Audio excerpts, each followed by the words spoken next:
organisasi. Struktur organisasi adalah hubungan formal pekerjaan dalam suatu organisasi.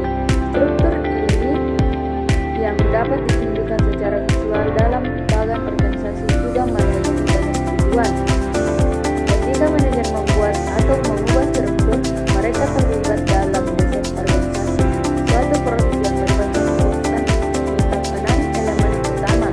Pertama, spesialisasi pekerjaan, kedua, departementalisasi, ketiga, rantai komando, keempat, tentang kendali, yang kelima, sentralisasi dan desentralisasi, dan yang terakhir adalah formalisasi. Selanjutnya ada mekanisme dan struktur organisasi. Organisasi mekanistik atau biokrasi adalah hasil alami dari penggabungan elemen struktur. Mematuhi prinsip rantai komando memastikan keberadaan hierarki wewenang formal dengan setiap orang dikendalikan dan diawasi oleh satu atasan.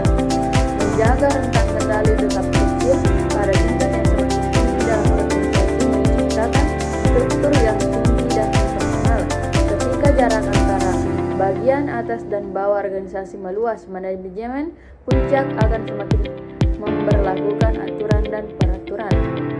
Bagian C yaitu faktor kontingensi yang membantu baik model mekanisme atau model organis dari desain perubahan. Para manajer puncak biasanya banyak berpikir untuk merancang struktur organisasi yang tepat.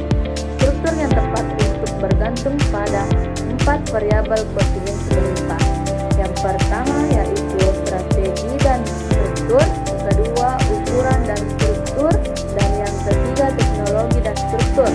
Dan yang terakhir adalah ketidakpastian lingkungan dan struktur. Desain tradisional perusahaan. Saat merancang suatu struktur, manajer dapat memilih salah satu desain organisasi tradisional. Desain tradisional perusahaan terbagi menjadi 3, yaitu struktur sederhana, struktur fungsional, dan struktur divisi. Bagian E yaitu desain kontemporer perusahaan. Banyak manajer menemukan bahwa desain tradisional seringkali tidak sesuai untuk lingkungan yang semakin dinamis dan kompleks saat ini. Sebaliknya, organisasi harus ramping, fleksibel, dan inovatif. Artinya, organisasi harus lebih organik. Jadi, manajer menemukan cara-cara kreatif untuk menyusun dan mengatur pekerjaan. Desain kontemporer ini mencakup struktur tim, struktur matris, dan proyek, organisasi tanpa batas, dan organisasi pembelajaran. Desain kontemporer perusahaan juga terbagi menjadi beberapa. Pertama, struktur tim, yang kedua struktur proyek matris, yang ketiga struktur tanpa batas, dan yang keempat struktur pembelajaran. Bagian F yaitu cara perusahaan menyatukan antara internal dan eksternal organisasi. Wajar untuk mengatakan bahwa dunia kerja telah berubah. Organisasi perlu lebih fleksibel dalam cara menyelesaikan pekerjaan, meskipun pekerjaan tetap harus diselesaikan secara efisien dan efektif.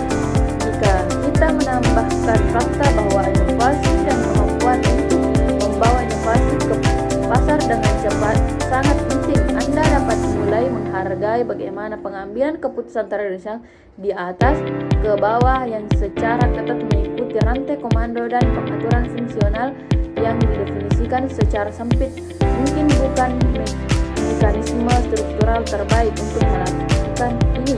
Selanjutnya, poin G yaitu fleksibilitas perjanjian kerja yang digunakan perusahaan. Bagian ini akan melihat beberapa jenis pengaturan kerja fleksibel termasuk telekomuting dan minggu kerja yang dipadatkan, waktu fleksibel, dan pembagian pekerjaan seperti pilihan struktural lain yang telah kita lihat. Manajer harus mengevaluasi jenis-jenis ini berdasarkan implikasinya terhadap pengambilan keputusan, komunikasi, hubungan wewenang, penyelesaian tugas kerja, dan sebagainya. Poin H yaitu isu dalam mengatur persatuan perusahaan dengan tenaga kerja. Penting bagi manajer memiliki metode dalam menetapkan tujuan, jadwal, dan tenggat waktu dengan karyawan kontrak, dan penting pula adanya mekanisme untuk memantau kinerja kerja dan pencapaian tujuan, terutama jika karyawan kontrak bekerja di luar kantor. Saat manajer mencari desain organisasi yang paling mendukung dan memfasilitasi karyawan dalam melakukan pekerjaan mereka secara efisien dan efektif, mereka harus menghadapi tantangan tertentu. Tantangan ini termasuk menjaga karyawan tetap terhubung dan mengelola masalah struktural global. Pertama, menjaga karyawan tetap terhubung. Yang kedua, mengelola masalah struktural global. Itulah yang sempat saya sampaikan. Lebih dan kurangnya mohon dimaafkan.